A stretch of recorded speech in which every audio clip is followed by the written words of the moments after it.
And welcome to a new episode of the SuccessGrid podcast with your host Hussein Talib. My guest in this episode, his name is Tony Child. He is the founder and owner of Elevated Worldwide, where the mission is to elevate businesses globally through the daily process of creating habits that produce real desired results. He's also the author of the book Vision Shift. Tony, welcome to the SuccessGrid podcast. Thank you. I'm excited to be here. Awesome to have you here. So I like the title of your book. First of all, Vision Shift. That's a really interesting title. But first, let's talk about what success means, because you do want to elevate businesses worldwide. That's I assume that's a big goal. That's a monumental one. So first, tell us the story of your business. Why did you come up with this, let's say, vision for it?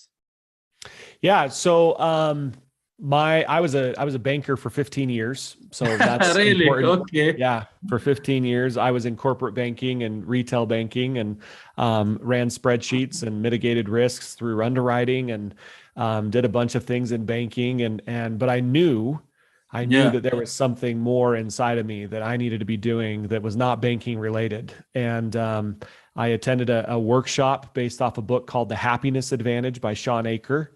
And I went to the workshop. I remember it was about 13 years ago. The person in the workshop said, if you change the way you see things, then the things you see will change. And I thought that was the stupidest thing I'd ever heard. I like nudged my boss. I said, can I go? This is going to be so stupid, this workshop. And so she said, if you want to be fired, you'll go. And so it's like, all right, I'll stay. I don't want to get fired. And the next 3 hours changed my life. The next 3 hours, I understood about the power of the mind. And when you change the mind from negative or neutral to positive, how the results will completely change. And I was hooked. I was hooked on positive psychology. I changed my degrees in college. I was getting business finance degrees and accounting degrees. And I changed it. I just dropped it. It was like, nope, I'm going to get communication with positive psychology degrees. And so I went full bore into this arena, this industry, and ended up quitting banking about 6 years ago to open up my company. I had one company at the time. Now I'm a partner or owner in 9 different companies, and all of them center around mindset. So something that has to do with changing the way that we see things, changing how we see the world. And when that happens, then our results dramatically change. So that's kind of how it all came to be. So how did you feel when you wanted to jump from being a banker into entrepreneurship? Because basically I am still in a bank also. So really? Yeah. So how I wanted to puke. It was awful. Yeah, the feeling every time. It is. Yeah, every time I wanted to quit, I wanted to throw up because it was all the life that I knew. So here's something really fascinating that people need to see and people need to understand. Okay, so I want you to imagine that there's like this circle, and so for those that are watching, if you're watching live or if you're, because we're streaming it live here. So if you can imagine, there's this circle, and right in the middle of the circle is a little dot. And that dot is our life. We live as close to that circle as we can. We call that our safety zone. Our brains love homeostasis, loves familiarity. And anytime we do something that's not familiar, our brain literally will tell us, this is not familiar. Stop it. Go back to what's familiar. So if you can imagine out here now on the outer edges of this circle, this is our logic zone. It's our area of certainty. And when you get to the really ragged edges, what I call it, where you're going to get into uncertainty, quitting the bank, you're going to feel your body go through chaos. Your body's going to give you massive feedback that says, this is the stupidest decision you'll ever make in your life. And you have to realize that all your goals and dreams and aspirations are outside of that circle. So you have a choice to go back to what's safe, or to make a jump and go into the unfamiliar. And just realize that when you're at that ragged edge of making that decision, your body will give you massive havoc. And the havoc is, I want to throw up. Now, most people, here's what's crazy. Most people mistake that feeling of, I want to retreat, I want to go back, I want to throw up, to this must be wrong. That's the catch. Most people mistake the feeling of, I'm at the ragged edge of my comfort zone. I'm at the ragged edge of what I know is familiar. And I feel like if you want to, like, let's say you're afraid of heights and now you're at the top of the mountain and you're going to go skiing, you can retreat and your brain loves it. It's like, oh, thank you. Oh, whew, I thought we were going to die. Thank you for letting us retreat here. Or you can jump and you can experience something you've never experienced before. And so I've just learned the art of jumping. You know, when I get that feeling inside, Hussein, that feeling that says, oh man, I want to puke right now, this is not familiar, I jump. I do it. I run and jump. Like, I not just jump, I run and jump, because I know that it's that feeling that's going to keep pushing my boundaries, keep pushing my limits. Yeah, exactly. So we are all looking for success. Now we know success could be something different to a lot of people. So how any person individually can define success for themselves? Is there some kind of a formula for it? Yes. And like, or something that they can put in place to do that? And where it does that begin for them? Like when you are in the journey into success and achieving your goal, or can you say like we know in sports, like they call the winner a winner because they have won the final match and won the trophy. So when that happens, we can call it success.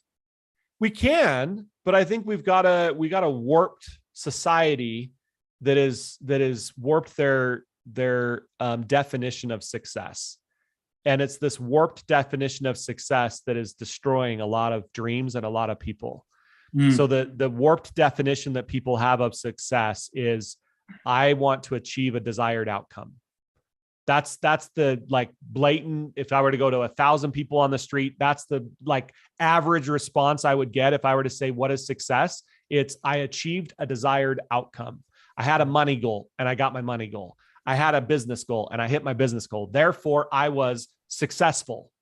So successful is the attainment of a expected outcome.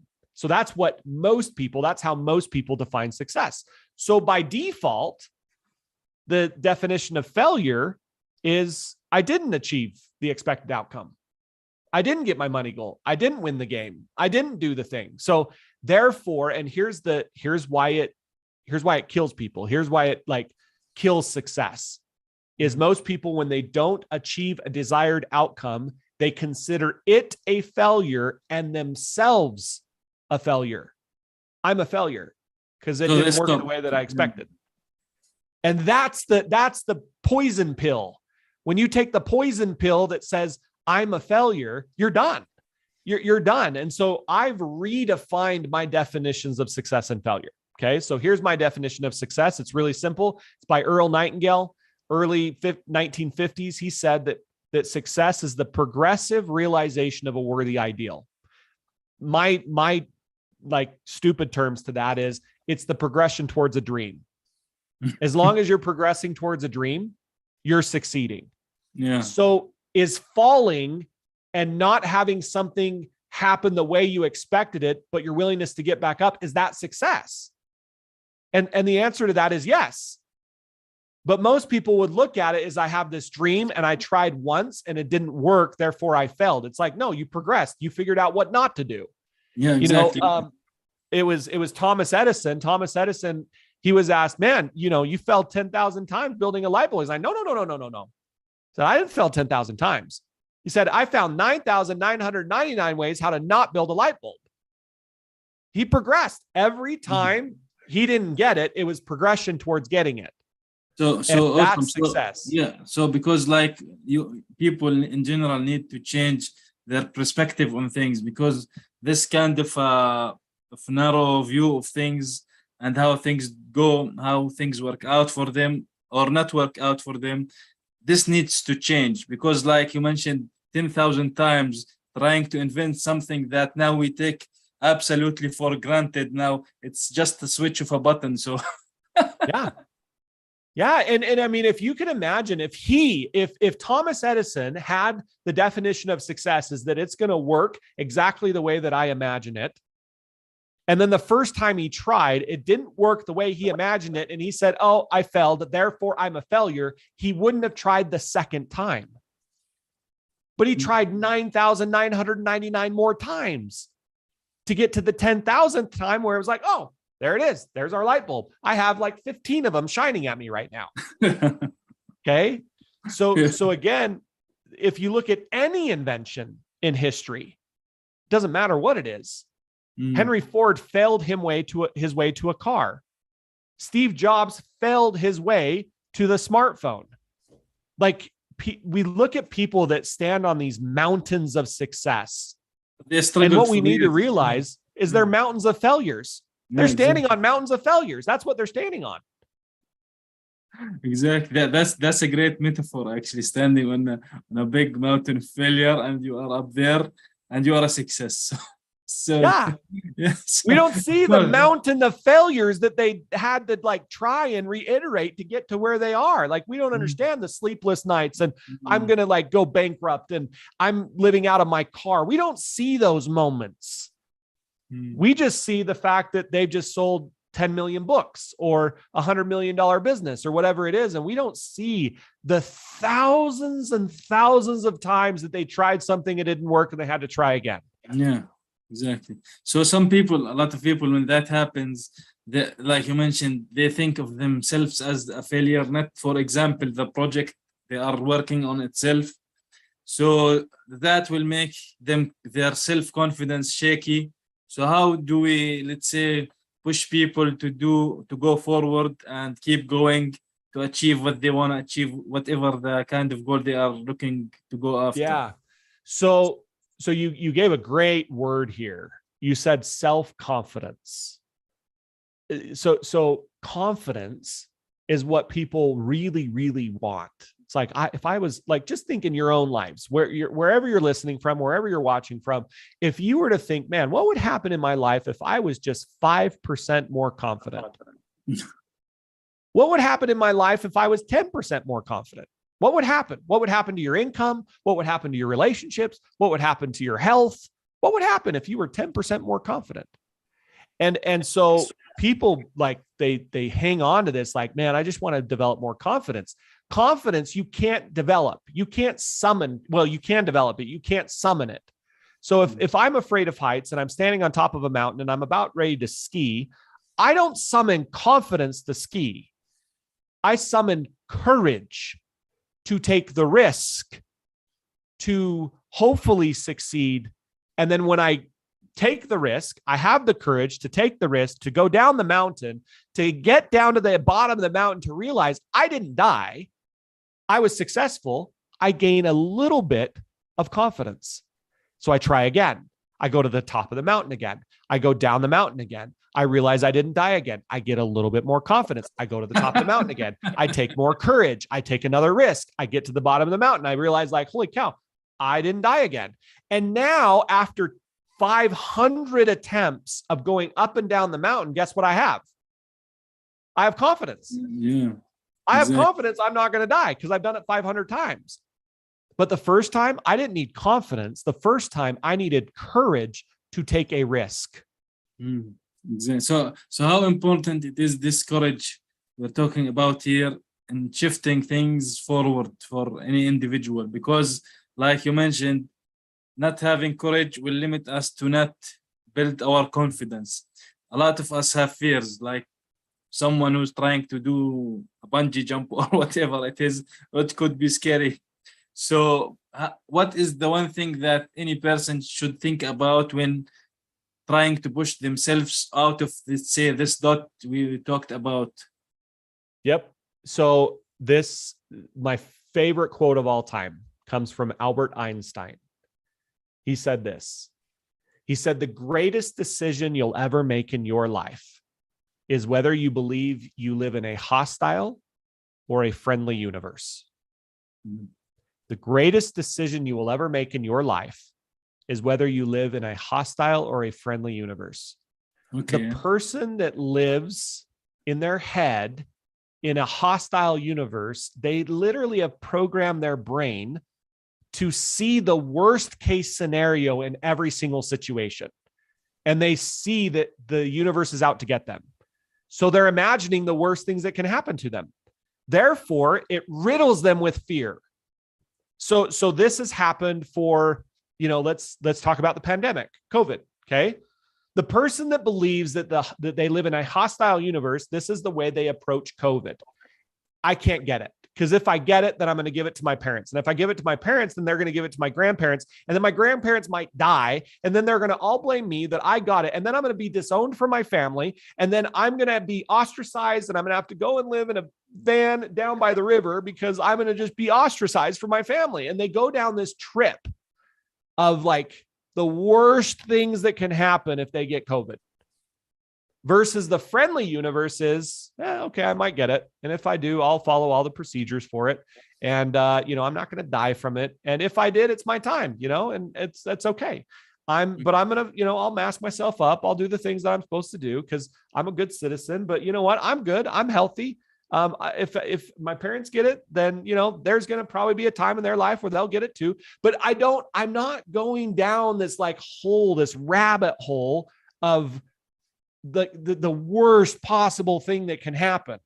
And when I don't do that in my head and I can just stay in this friendly universe, you know what? I was supposed to get it. I guess the universe is telling me I needed to slow down. I got COVID about 2 months ago.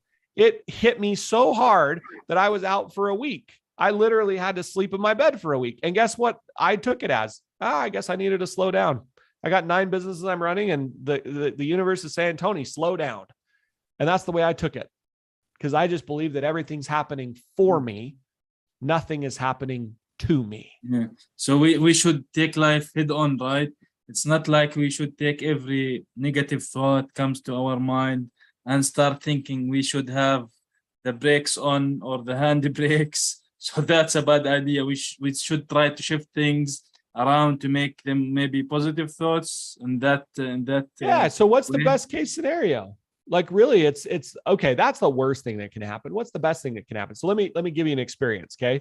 So there was a time when I was in the banking world and I wanted to leave the banking world. I wanted to jump out. And I knew that I needed certifications to be able to do that in this arena, in this field. And so I went up to Toronto, Canada, and I was with Bob Proctor. For anybody that knows who Bob Proctor is, he's one of my dearest friends. Rest in peace. I worked with him for several years. I helped his events and did a bunch of work with him. And the first time I went up there, I went to an event called The Matrix, and I paid $15,000 to get up there. And I just with that payment, it was like, that was like 15% of my income. I was making $100,000 at the time. And to pay $15,000 for an event, that was like craziness to me.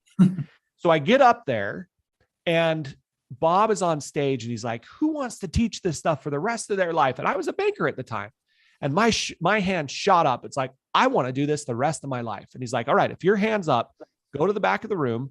And I want you to talk to your coach at the back of the room. So I went to the back of the room and I was like, all right, I want to do this. And the coach said, all right, it's $30,000. I was like, okay, maybe I don't want to do this. Cause like, it shocked me so bad. And so I sat on it. I didn't make a decision, yes or no. I just sat on it. I let the rest of the event kind of play through. And then on Thursday afternoon, I get a tap on my shoulder and I look behind me and it's Bob Proctor. And he says, Tony, do you want to go to lunch with me tomorrow? I was like, yes. Who would not want to go to lunch with you? And so he's like, all right, go tell my assistant right over there that you're going to come to lunch with me. So I walk over and I said, hey, Bob wants me to go to lunch with him tomorrow. She's like, no, he doesn't. He's got like 15 people that want to go to lunch with him. He's not going to lunch with you. I was like, well, you might want to go talk to him because he just invited me to lunch. So she goes over, she talks to him. She's like, okay, apparently you're going to lunch with him. So be back in the back of the room at 11:30. He's going to walk off the stage. He's going to walk to the back of the room. He's going to grab you and you're going to walk upstairs and you're going to go to lunch. She's like, done. So that Friday comes, he walks off the stage. He walks to the back of the room. He grabs me by the arm. We walk up to the restaurant. We sit down. And then he said, all right, Tony, what's going on? Like, I noticed that you want to teach this stuff from stage. You want to teach this stuff. Why are you not buying it? Why are you not doing this? And so I went to the worst case scenario in my head. I was like, well, like, what if I don't make my money back? And what if I don't, sign anybody up to coach them? And what if I'm a failure? And what if like, then my wife finds out that I just spent half on my annual salary on this stuff and she wants to divorce me. And then I'm a single dad with 2 kids. And then I'm homeless because I went bankrupt because of all this money. And so I was like, I went down the whole train of like worst case scenario, the whole train. And then he stops me. And he says, okay, stop. Are you done? I was like, what do you mean am I done? He's like, are you done with this crap? I was like, okay. And he's like, so are you ever going to let that happen? You, Tony Child, are you ever going to let your kids go homeless? Are you ever going to let your wife divorce you over this? Are you ever going to let any of that stuff that you just said happen? And my answer was not a no. It was a hell no. I'm never going to let that happen. He said, then why is it going through your brain? He said, now what's the best case scenario? What's the best thing that can happen? I was like, well, I'm out of the bank and I'm inspiring millions of people around the world and I'm creating programs. And he's like, okay, well, how does that feel? And he's like, that feels incredible. That feels great. And he's like, so focus on that. I was like, oh, okay. So it's a choice, Hussein. It's a choice of, and sometimes we need somebody to just say, hold on, stop. Are you done? Stop. And redirect us to what's the best thing that can happen instead of the worst thing. Because our brains are just trained to go to the worst thing. It just is. It is, but I assume this happens because in general, most of people who, when we were little and growing up, it's like we were programmed to certain things or certain systems. Like now it's basically a factory where people always, most of the world who can have, for example, higher education, go get their bachelor's degree. Then we go get a job, and then we basically stay there until we retire. This is like most of the things happening, while some other people are basically trying to change the world completely. Like, for example, Elon Musk and with the things that he's doing, like not speaking about his wanting to buy a sports club or anything, but the things that he's doing with space and these kind of things. So yeah, we need to think like on the like I mentioned, on the good things, on how and what's possible for us, on what's possible for you, and how things would change when you make the decision and make the leap, right?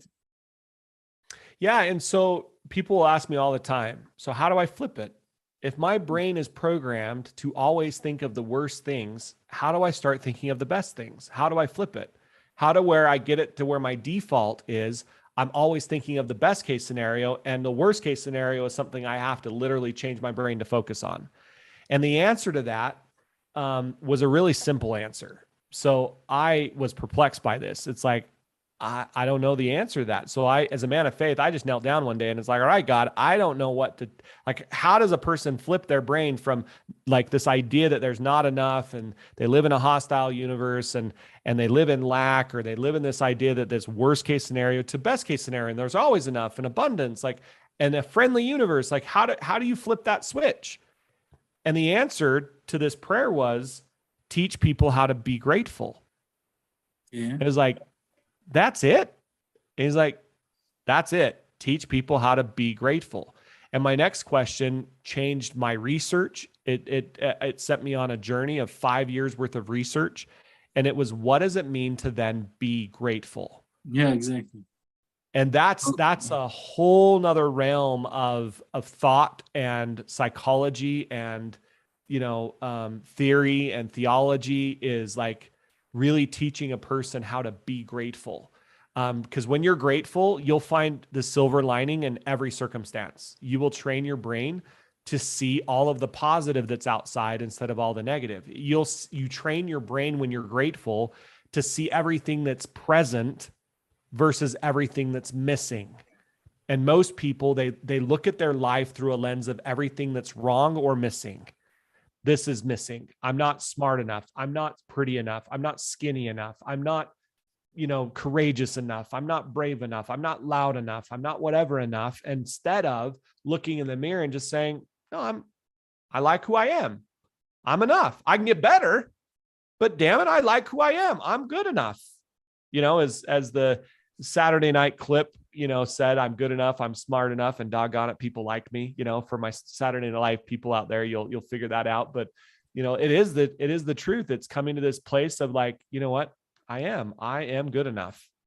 Yeah, exactly. I don't have to prove myself. So the thinking of people should start thinking, remove all these kind of things and be grateful for what they already have, whatever it is, whether it's money, health, relationships, and start building upon that, start progressing from that point instead of looking back beyond the zero, like in the minus numbers. At least start from that. Maybe you are at 0, maybe you are at 5, and you want to reach the 100.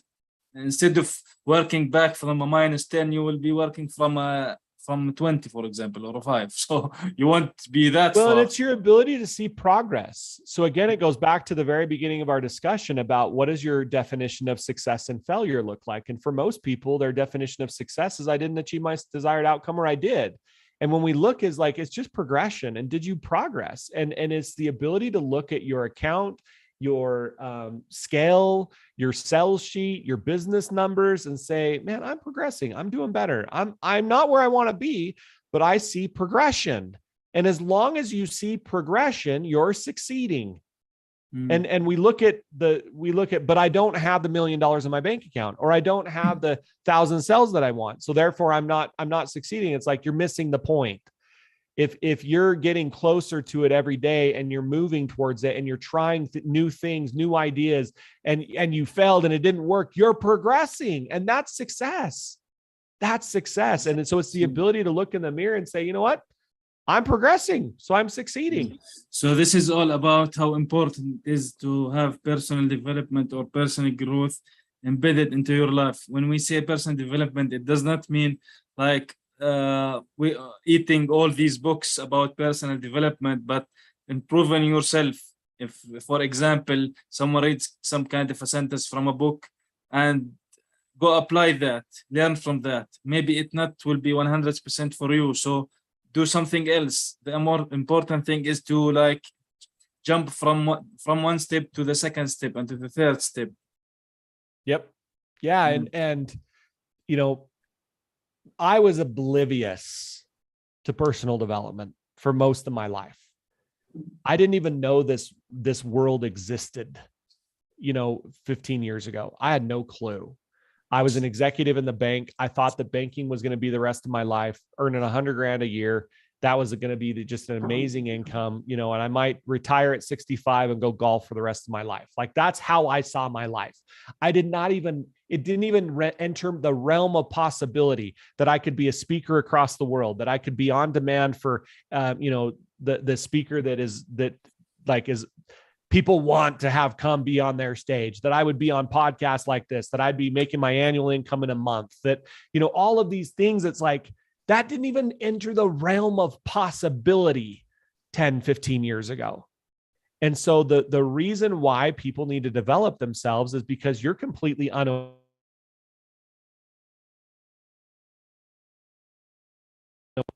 Oh, here we go. Sorry, something happened there. But it's in the, like, what is in the realm of possibility 10 years ago, this wasn't even in the realm, but because I've developed myself and I have the habits of personal development every day, my limits keep increasing and increasing and increasing, instead of here's the only thing I'm going to do with my life. Yeah. So every individual should work on themselves to expand their knowledge, and this knowledge that they gain into something that they can apply into and make it into and turn it into action, not just keep it as a knowledge. It's not just to expand knowledge, though. It's expanding your level of awareness. Yeah. Okay. So let me just, like, a person doesn't earn $100,000 a year because they love earning $100,000 a year. A person earns $100,000 a year because they're completely oblivious of how to do it every month. They're unaware.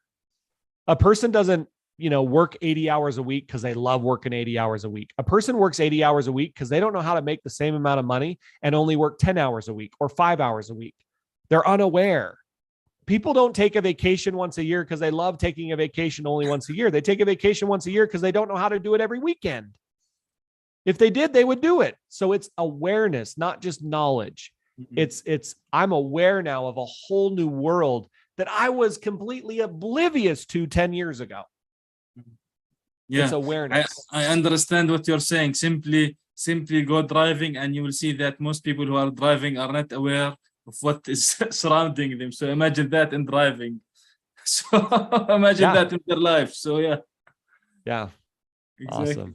So what would you say, for example, certain resources or books, like you mentioned Bob Proctor earlier, that you follow or read about personally? Well, I mean, I love science. And so I love Bob Proctor, and he's more on the, Think and Grow Rich end, and just the, law of attraction. I'm more into positive psychology and science, and the science of the mind and how the brain works and how, biology works. And so for me, all of my programs that I developed over the last, decade have all the science intertwined with all of the quote unquote woo.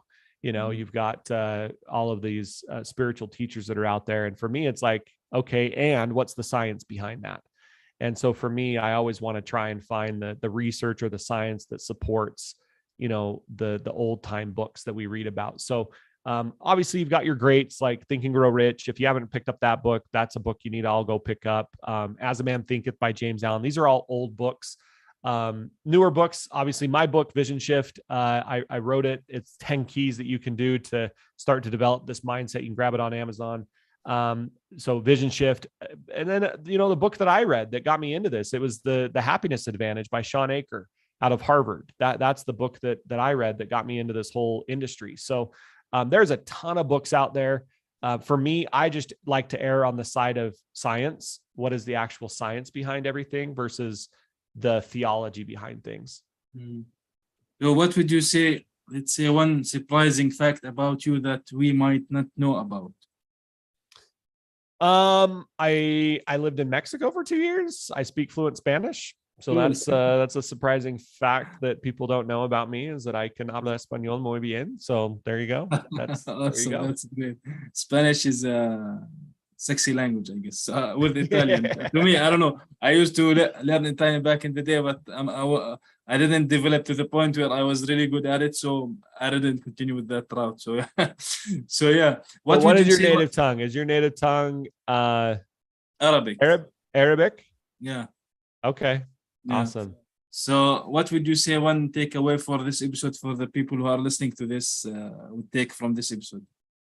So here's my one takeaway that I would share with anyone is you don't become aware accidentally, period.